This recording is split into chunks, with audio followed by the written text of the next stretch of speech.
Three films that are now in competition for the NFT competition, and also with us is the founder of the NFT competition, the visionary man himself, Mr. Paul Robinson. So as I introduce them one after the other, please give them a round of applause, because this is the future of Nigerian filmmaking and African filmmaking, if I'll put it this way. So first I'll have this young man here, Sheyi Okoye. Good. Please, round of applause. He's a multi-talented artist, he's a writer, he's a director, he's an actor. I read that he enjoys horror, sci-fi. I think that you need to filmmaking space. To be honest with you, I love film. Pretty much like everyone over here, just love film. So I tried it once and I was like, this is what I'm going to do. But I did say to myself, if this gets boring, and I'm like, stop. Never got boring. Never got boring. And from what we gather, you started making films 2018, 2019. Yeah. How has your background influenced your filmmaking style? So I think I'm generally influenced by people around me. I used to go with friends who love film, and one of them literally just said, "You need to make your short story into film." And I was like, "Man, I don't know what to say." And she convinced me for it, and I said, "Look, you just give this a try." And I made my first film like one. So I'm thinking, this is what I'm supposed to do. The second day, when I was like, yeah, that's the confirmation I get. So I think I'm generally influenced by people around me. I feel like the movies and lights to watch, and it just woke up for me, so bring Does she have what Joanne have that Hassan complimented? What did Hassan have that Joanne complimented? What of you can do? Okay, can you hear me?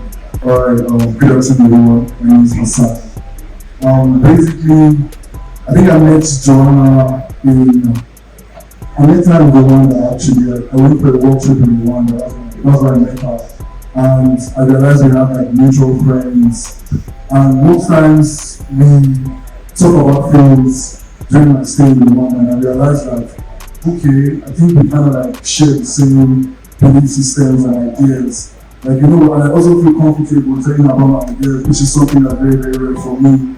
Because the kind of ideas I have for film is majorly not drama. It might be something where, you know, it might be futuristic, like you mentioned before. So most times when I tell her that kind of stuff, okay, fine, what about you do that? Hassan and I. So Hassan is a creative, and creatives love chaos. Right? I'm a creative too. But, you know, I have more of a have more of a traditional background with my creative side, and so I brought that to this project specifically, and I realized that this is not the first project that Hassan and I have, tried to work on, like film projects specifically. But this is first one getting to this point. I realized that they might not be able to have. So, ladies and gentlemen, this part will be very long. Let's give a round of applause to the founder of Lefty Competition, Mr. Paul Robertson. Thank you. Thank you. Okay, so I was in Nollywood in July the Lefty event, and while I was working, I watched three very the birth of Lefty Competition. Okay, thank you all for coming, by the way. For me, I'm a filmmaker. I've been an artist and a filmmaker my whole life. And I really wanted to help filmmakers outside of my realm, where I grew up and everything like that. I wanted to help filmmakers in emerging economies and underrepresented regions have some of the advantages that I was very lucky enough to grow up with because I was in Hollywood. So I had that industry around me. I had all my friends were actors and were in the business in some way. So when you're a young artist and all you want to do is create all the time, it's very difficult if you don't have the means to do that. It's very frustrating. So what I wanted to do with this competition, which I think this competition is one of the reasons it's growing so quickly, is because one of the things I wanted to do was to, for one thing, give filmmakers who are not used to growing up with the industry around them, give them confidence in themselves to create films of their dreams and jump in there and start working on something. Because one of the biggest things that happens with artists and with filmmakers is that you have an idea and you beat yourself up about it. You're like, oh no, I'm not good enough to do that, and so on and so forth, and then you never jump off that cliff. But the fact of the matter is, ideally, as an artist, you have to learn to have no fear. You have to do what you can to get what's in your head out of your head in the best way you possibly can. And if it doesn't work out, do another one. But if you don't do that first one, if you don't apply to competitions or you don't apply yourself, period, then nothing ever comes of it. And what on the basic ground level, that's one thing that I hope this competition brings. And then on a more extensive level, I hope it brings an opportunity to expand your voice, and your vision, and get it seen in outside of your city, outside of your country, outside of your region, and so on. And in your career. For me, I'm a filmmaker. I've been an artist and a filmmaker my whole life. And I really wanted to help filmmakers outside of my realm, where I grew up and everything like that. I wanted to help filmmakers in emerging economies and underrepresented regions have some of the advantages that I was very lucky enough to grow up with because I was in Hollywood. So I had that industry around me. I had all my friends were actors and were in the business in some way. So when you're a young artist and all you want to do is create all the time, it's very difficult if you don't have the means to do that. It's very frustrating.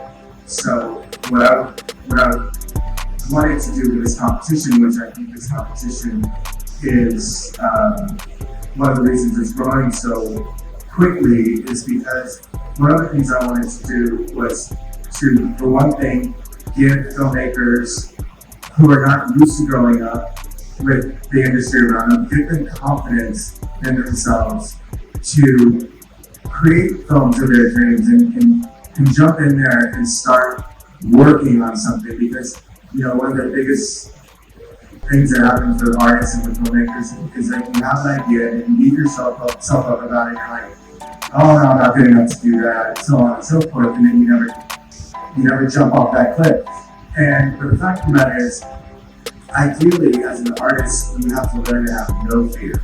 You have to do what you can to get what's in your head out of your head in the best way you possibly can. And if it doesn't work out, do another one. But if you don't do that first one, if you don't apply to competitions or you don't apply yourself, period, then nothing ever comes of it. And what on a basic ground level, that's one thing that I hope this competition brings. And then on a more extensive level, I hope it brings an opportunity to expand your voice, and your vision, and get it seen outside of your city, outside of your country, outside of your region, and so on. And if your career can allow you to continue to create as long as you want.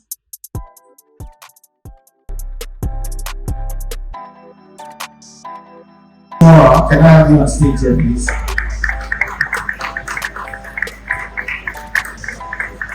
Put your hands together for her. Can I have Nancy Seaman? Can I have Chidi Mokene? Where is he? Okay. And where is Indieto? Put your hands together for Indieto.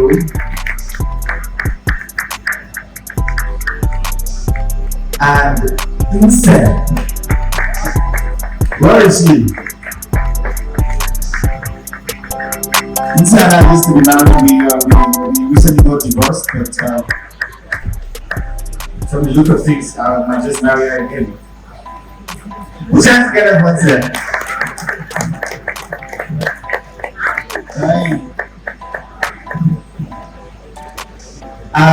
Let's wait a bit for Chido. There it is. Put your hands together for Chido as it comes.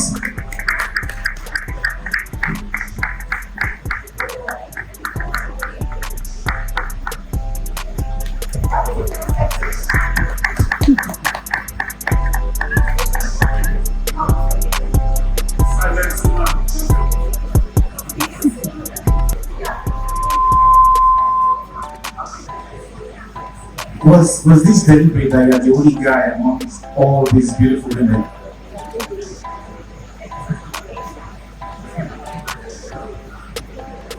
Test your mic. Test your microphone, please. Test microphone. Very good. Alright, like I said, we're looking at how to create a blockbuster, and we'll read the right one. I want to say thank you, to see everyone here today, coming to stay with us and have a discussion on how we make Shantytown. My name is Chichimora. Okay, coming to the question, making a film as a creative, it starts with a story. So I want to appreciate the head writer of Shantytown, and Xavier. So we're here. Stand up. Yeah. So the story idea came, spoke with Xavier, we talked about it, we wrote it, he scripted with Donald. So, but in the process, we had to talk about the story. We talk about the story, building the characters. Just like Victor said when he was talking about licensing, for people to commission you a license, something very important about filming is characters. I can see all of you love Scar. He was big. The character was big. So that is how the story starts. The journey starts with building the characters. So when you have a story idea, you build the character after you've created the world of the story. So we started that way. After creating our characters, we had to do our treatment. After doing our treatment, you go through processes before you get the shooting script. So this is the journey. So aside from that, that is all in pre-production. Then you begin to look out for the people that can interpret, that can interpret it. So for Scar, I will give kudos to Ini and Yolanda. They were both that thought about bringing in Chibi to become Scar. So you have to look out for someone that can interpret the character, because if you give it to anybody, that story can become ordinary. But Chidi took Scar's character to the next level. So I give the credit to Ini and Yolanda. So building the characters, going through your pre-production, beginning to do your auditions, reading, getting your characters, and then you finalize to getting your crew, the people that are going to do it with. It's not only, it's a teamwork. So you need your director to understand what you want to achieve. You need every other person in your team to come along with you on what you want to build. So it goes that way down to principal photography. That means shooting. So after the filming, you have to take your dailies, the DITs. You take your dailies and begin to do your post-production, your sound design and everything. So that's the journey. And then afterwards, remember, you need to market, you need to distribute. So I always advise people, young filmmakers, once you have the story, once you've locked down the story, you know it's good, you've sourced your funds to film it, please look for a distributor at that point, so that it will not be difficult for you to sell. So they can guide you all through. If it's something they know they can't sell, or they need to add one or two things to enable you sell, they will tell you at that point. So that's the journey. So distributor gets it to either the cinemas or the streaming platforms, and then you begin to market. So that's actually the journey of Shantytown. Thank you. Okay, the particular idea of how the character should be, and the character fully comes true. It's enlightening for the producers that they are getting what they are paying for. Because by and large, they want to sell the goods name. So for you, Chibi, how was it like to embody the character Scar? What was your journey like in trying to embody the character Scar? Yeah, good evening everybody.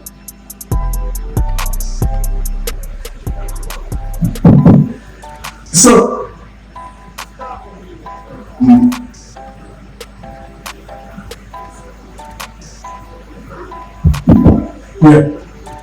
So I think the journey of Scar started really from the pages of the script.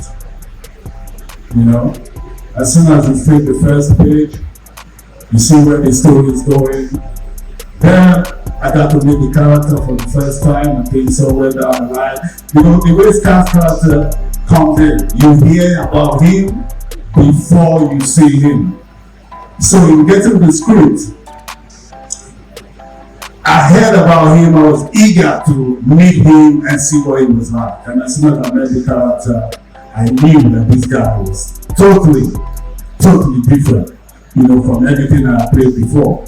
So, then the script, first time I met Xavier, I said to him, thank you for bringing this beast to life, because if the script didn't provide for him, the character wouldn't be there, So the character got all of his backstory, all of his innuendo, all of those small little bits and things from the pages of the script, and then it was time to flesh it out.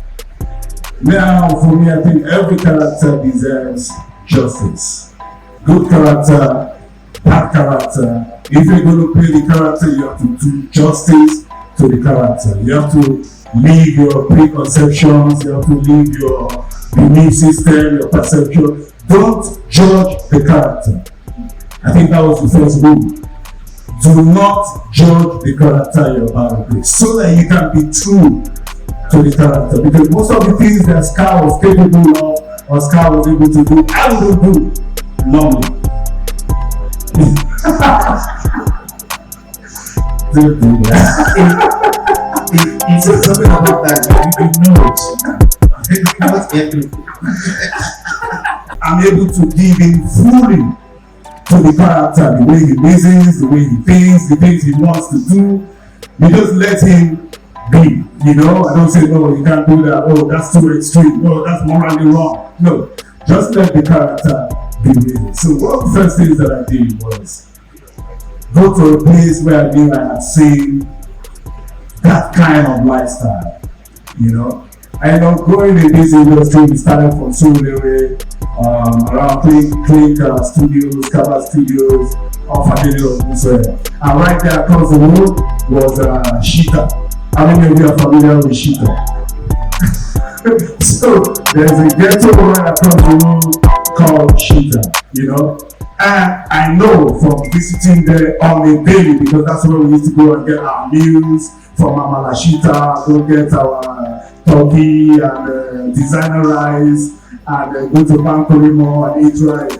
So I knew that, okay, I have this memory stored away somewhere of people who live exactly like these guys I was reading about, you know. So my first visit was really to Shita, to go and refresh my memory, to see that people were still living like this. There were still people surviving on the streets. There were still people looking up to bosses, different hierarchy on the streets. Even though they were homeless, they were there looking up to one boss, who's looking up to another boss, who's looking up to another boss. So, and that was the first eye opener for me, because I mean, you've been away from that scene for a long time. You needed to go and be sure that people were still behaving in this kind of way. And as soon as I walked into that environment job, I could just see there were all sorts of scars in the making. You know, right in front of me, all sorts. So all I had to do was combine, put it all together and say, okay, who will be in a position to control all of these people coming from different backgrounds, behaving in the way that they're behaving? I put it all together and Scar have to come and stay in control. And that's just it. It's working. Hello everyone, and thank you so much for coming up to listen to us. I doubt that I have much to say. Hello John, I know we're not married, never been married, never will be married. Sorry. Yes, so when I got Shantytown, I found it really interesting.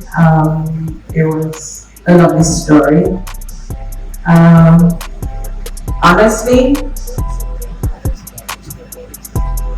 I think I can be honest.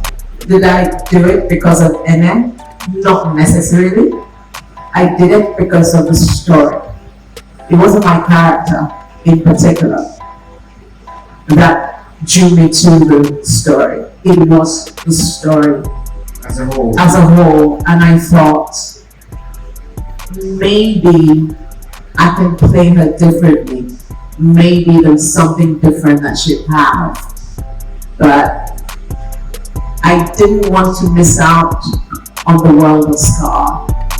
I think it was more Scar for me, because that's a character that I envy. I really loved him. I loved him so much. And I wanted to be a part of his world. So that's what it was for me, really. Scar love you too. Is it the same thing for you? Why did you decide to play that character? Why? How was your journey? Good day, everyone, and thank you for being here. For me, it wasn't just the character, like you said, just rightly said. Everything about the script, the story itself was very compelling. I fell in love with it by just reading the first few scenes. From the opening scenes, before I even got into the middle of the scene, I'm like, this is a great story. So it obviously was more of a cat story than it was being for anybody else. But just being a part of that whole world was just something that was very exciting to do. So, in as much as my character was really, I had a good time playing it. In fact, there was a lot of complexity around that character. It was challenging in a certain way. And what we were willing to do with that character was also all of the motivation we needed. So it was, you know, it's just the story, the characters. The characters were distinctively told, explained and broken down. And each and every one of them were very interesting to read. So just being a part of the whole shanty process was it for me. I like to say about shanty process For now. Hi everyone, good afternoon. Thank you so much for coming out. Trying to say exactly how everyone started this. But thank you so much for coming out and being great for you here. Taking on the role, Shalewa, to be honest with you, that humidity part was literally nothing compared to the entire story, the entire process. It was nothing. But for me, when I saw it and I read, I was like, wow, amazing. When I saw that part where, Orange's character growing, and I was like, I trust now. Like that, we come and say, no, people set things how it's supposed to be. People would drown the beautiful performances that cover it because they just want to be petty. So when I took the script, I didn't think of it as anything. I thought it was an important, in fact, the message behind it. And see a Nollywood film as top 3, top 5, top 10. Listen, there's no boundaries for Nollywood right now with the social media age. So we have to give props to all the producers and all the actors and the veterans and people like Vincent, people like Amy, people like Chidi who stayed back to make sure that this industry is what it is. But because guess what? You got all that and went there to be second fiddle to the white man because we'll always be, yes, even last fiddle himself. Before they consider you for a proper role, they know like Shalewa. Before they will consider me in a Hollywood production for a role like Shalewa, come on, years to come. So I'll be there trying to do other things to go by while trying to get there. But then I'll be doing petty jobs and killing my creativity and my spirit and my passion when I can be right here on my motherland, on Nigeria that I love so much, and make a name to the extent that I'm here as a Nigerian and I'm traveling to the US and people are saying, I've seen it. What are you talking about? It's happening. I went to Mexico and home and I'm hearing that Sisine in the lobby of my hotel by Jamaicans and black people and even sometimes white people, 1 or 2 who are probably married to Nigerians. I can't blame them because it's not what they're feeling right now. Even if they eat it, they cannot really remember because they have so many actors to remember. And I'm not going to remember all the Oyibo actors, but there's some I remember because the platforms keep forcing these people down our throats. Eventually, there'll be too many Nollywood films for us to even look at Hollywood films because there'll be too many good films. So we're getting there. The people who continue to critique us and continue to pick and say, oh, this person to me is this. Relax. We didn't come. And I think I shouldn't have died.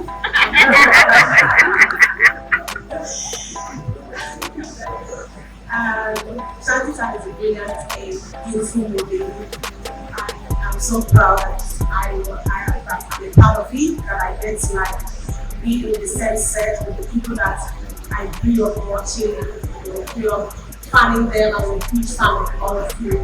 And being in that film was, it took me from here to there. Yeah, I think it's a brilliant and a beautiful movie to take all of us to the top.